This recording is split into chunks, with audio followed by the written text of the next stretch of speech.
বিয়েতে ৫১টা শাড়ি পেয়েছিল মেয়েটা। অষ্টমঙ্গলায় ফিরে এসে আরো ৬টা। এত শাড়ি একসঙ্গে সে জীবনে দেখেনি। আলমারির প্রথম থাকে সে রাখলো সব নীল শাড়িদের।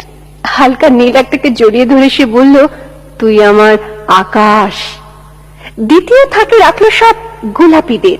একটা গোলাপিকে জড়িয়ে সে বলল, তোর নাম অভিমান। তৃতীয় থাকে ৩টে ময়ূর, যেন ৩ দিক থেকে ছুটে আসা সুখ।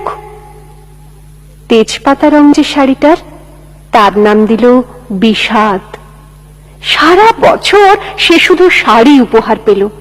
এত শাড়ি সে কি করে এক জীবনে পরবে?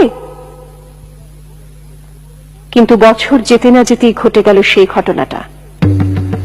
সন্ধ্যের মুখে মেয়েটি বেরিয়েছিল স্বামীর সঙ্গে চাইনিজ খেতে। কাপড়ে মুখ বাঁধা ৩টি ছেলে এসে দাঁড়ালো।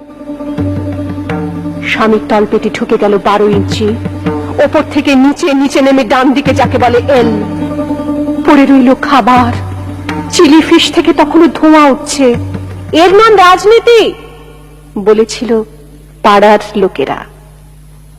বিয়েতে ৫১টা শাড়ি পেয়েছিল মেয়েটা। অষ্টমঙ্গলায় ফিরে এসে আরো ৬টা।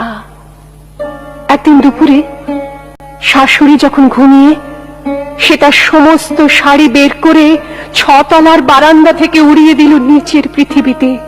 শাশুড়ি পরিয়ে দিয়েছেন তাকে সাদা থান। ১৯ বছরের একটা মেয়ে সে একা। কিন্তু সেই থানও এক ঝটকায় খুলে নিল ৩ জন পাড়ার মোড়ে। একটি সত্য নগ্ন বিধবা মেয়ে দৌড়চ্ছে আর চিৎকার করছে, বাঁচাও বাঁচাও বাঁচাও। পিছনে ৩ জন, সেটি উল্লাস। পাড়ার লোকেরা। বিয়েতে ৫১টা শাড়ি পেয়েছিল মেয়েটা। অষ্টমঙ্গলায় ফিরে এসে আরো ৬টা। বিয়েতে ৫১টা শাড়ি পেয়েছিল মেয়েটা।